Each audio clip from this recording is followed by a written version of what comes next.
Hey, I think today we have something very important to discuss. We'll discuss small cameras and we'll discuss where I think Nikon is going wrong. Why am I speaking like this? Because this is 2:30 a.m. in the morning. I'm trying to keep it low, but I had this thought in my head and thought I should just speak to you. I should just come out and speak to you openly. The Fuji X M5. I mean, that camera actually surprised me. It doesn't have an EVF. Check that camera out. If that camera had an EVF, that would be an amazing camera. The Panasonic S9 now has a firmware update. The Sony ZV-E1 version 2, the Canon R10, the R7, Fuji's XE3, even now the XS10, it's available even now. The XS20, the Nikon Z50, which is I think the Z50 came out just after the launch of the Z6, so it's been a while. Just think about it. All these cameras launched by all these companies. Now we're hearing that Fuji might launch a fixed lens, small body, but with a much larger sensor. There's a possibility that it's going to be a medium format sensor in a X100V, X106 type of body. Of course, how could I forget the X100 series bodies? There is a GR series of cameras. Leica is doing interesting stuff with Q3. I mean, you get the drift, right? Of course, there's this style of cameras that straddle between 500 US dollars and what 5,000 US dollars in terms of price point potentially. But most of them are between 500 to 1,500 US dollars. That's where they're priced. But they all share this common thing. They're aesthetically beautiful looking, small cameras. Most of them are APS-C cameras. I think we have to exclude the medium format compact camera possibility. If I forget the Leica Q3, the rest of it is mostly either an APS-C camera or a sensor with even a smaller sensor. So the point I'm making is that there's this brigade out there, this bunch of people who'll always sort of trash your opinion if you say that APS-C is important. And I don't see any of the mainstream YouTubers doing it, but I've seen a lot of this in comment section on Facebook or on YouTube, on rumor pages. I've seen this sentiment a lot where self-declared experts come in touting some data from 10 years back or 2 years back, whatever, some statistics that make you feel dumb and telling you that it's there is no chance of success for any camera company if they launch an APS-C camera or a small camera that's targeted for the non-professionals or the not so seriously enthusiastic photography or filmmaking enthusiastic people. And I think it's completely false. Like Henry Ford said many years back that if you had asked people what they wanted, they would have said, I want a faster horse carriage. Because people often don't know how to describe what they want. So it requires a certain kind of imagination, and because people are mostly and because people are not mostly experts in a particular type of product or service or solution thinking, they will always tell you, I want a better version of what exists. And you keep hearing, I want a better version of what exists. You'll keep getting larger, bigger cameras like this. This is the Z6 III. I'm recording this on the Nikon Z8. These are fantastic, fantastic cameras. But then if you ask me, if you ask another average person, what do you want? What better do you want? What else do you want? If you ask someone who is using an iPhone, maybe, and ask him, this is a camera, it does a few things. What do you want? Everyone will say, make it cost less, but make it deliver more. So it may appear that what people essentially want is a better version of the current Z6 III or the A7 IV or the Z8 or the R5 II or the A1, blah, blah. But I think that's not true at all, because people are just trying to communicate that they want something better than their current state. They want life to be slightly different, slightly better, slightly easier, slightly more interesting, slightly more inspiring, slightly more productive, slightly more interesting to live.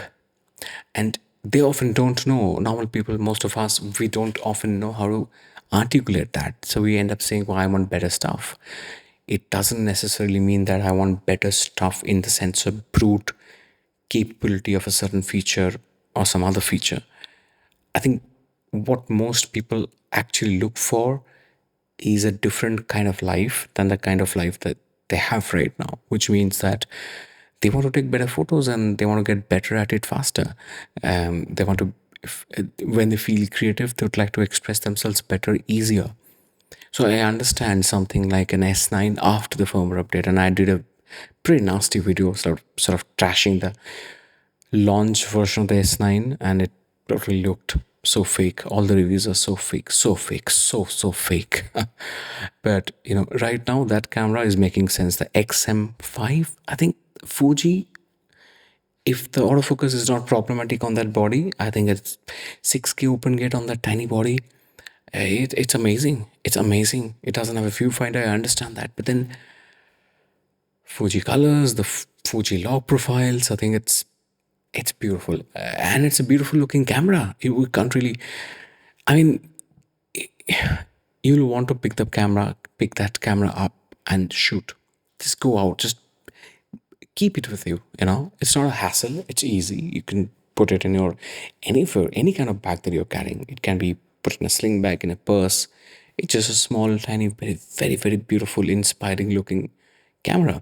And I think most people, when they who are getting into the people who are getting into the market of content creation, and I'm not saying photography, by content creation, I mean anything that people would like to talk about, would like to do, say, creatively express, create, output. It's content, and it'll be done through the mediums of audio and mediums like audio and visuals. So, camera has a distinct role to play, and the role for camera will only keep becoming better if camera companies know how to deliver the goods, how to deliver the value. I don't think the phones. I don't think the phones are competing so well because they're essentially better products, or that they fit the need of the consumer perfectly well. I think all phones, no matter how good the phones are, even 10 years from now, all phones will be compromised.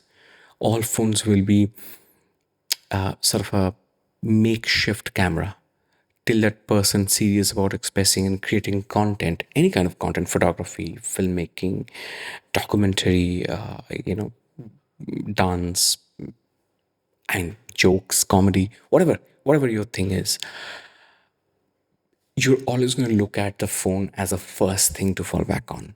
It's never your ideal setup, and that understanding has to shine through. It has to be understood by camera manufacturers, and I expect Nikon to do that, because Nikon have been awfully quiet on the APS-C front, and I don't know what's going on.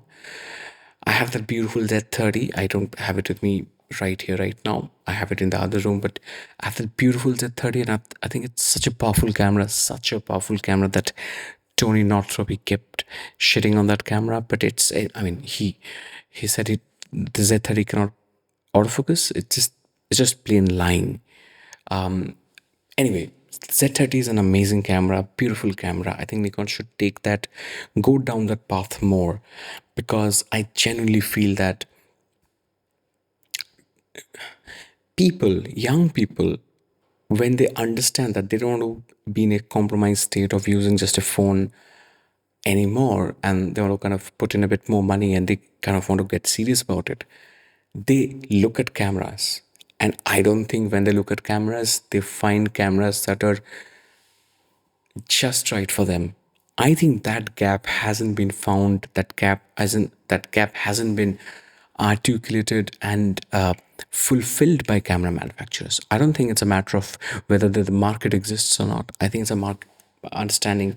It's a matter of whether the managers and the business people and the tech guys in these camera companies, including Nikon, have been able to articulate for themselves what's the exact need gap when that one person decides that no more compromises. I want a better product. I want to output a better product, and I want a better equipment for that output. Right now, your option is a 2,000 to and a half thousand US dollars Z6 III or A7 IV, or really compromised other cameras between 500 US dollars or 800 US dollars. But I think there's a clear space within 850 to 1000 US dollars for a camera and lens combo that can do most of the stuff. That should have a decent, viewfinder, that should have IBIS. It should have a decent kit lens. There should be third-party lenses, cheap third-party lenses available. It should be able to autofocus well. It should have log. It should be able to do 4K 60 uncropped and a crop sensor camera. And it should be able to record for at least 1 hour without overheating. Of course, should be good when it comes to taking stills. It should be easy to use, easy to carry. It should be weather sealed. It should be weather sealed, because then when you're not compromising, you don't want a body that is compromised, right? So I think the options should not be, must not be half baked at 1,000 US dollars price point. And I really expect Nikon to take a lead in that space, because Nikon have been quiet on this for quite a while. They've had enough time to think and plan for it.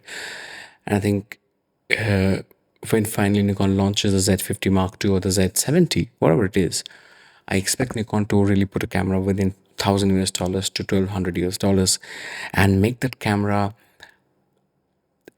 play that role for that content creator, so that the Z6 III becomes the next stage, and they're able to understand and appreciate how our professional camera system just adds to the experience of creating content, of editing process, of the whole feel, the experience, the overall journey of making stories, how that becomes more value added, how that becomes more interesting. And I think look, when you buy a car, like we always talk about cars when it comes to cameras, we draw that parallel. But yeah, it's because it's convenient.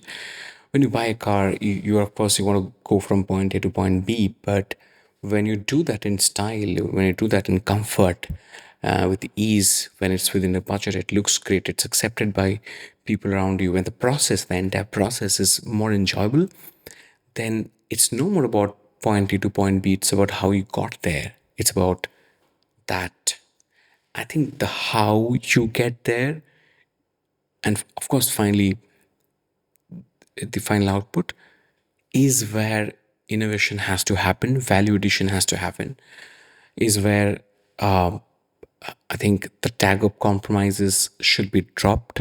And I think companies need to seriously revamp the 800 to 1,000 US dollars price bracket, revamp, reimagine, and recreate, and be a little more be genuinely more optimistic about that segment, because I think you're just losing out. We are all just losing out on like hordes of new people who could be here, who could make this whole sphere a lot more populated, because they're out there doing this stuff.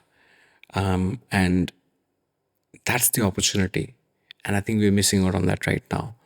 And the moment you have the right kind of products, the right kind of philosophy, the right kind of commitment to helping the people who feel compromised using a phone, no matter how good that phone is, the moment you do that, you're going to unlock this market. And all this talk about, oh, the camera market is sort of taken over by the phone manufacturers. Just wait and watch. Give them a better product at the cost at a price point that's lower than iPhone Pro Max. That's it. iPhone Pro Max 512 GB or even 256 GB. It should be cheaper than that. It should be a complete package. No compromises. They're not going to upgrade the phones this year or next year.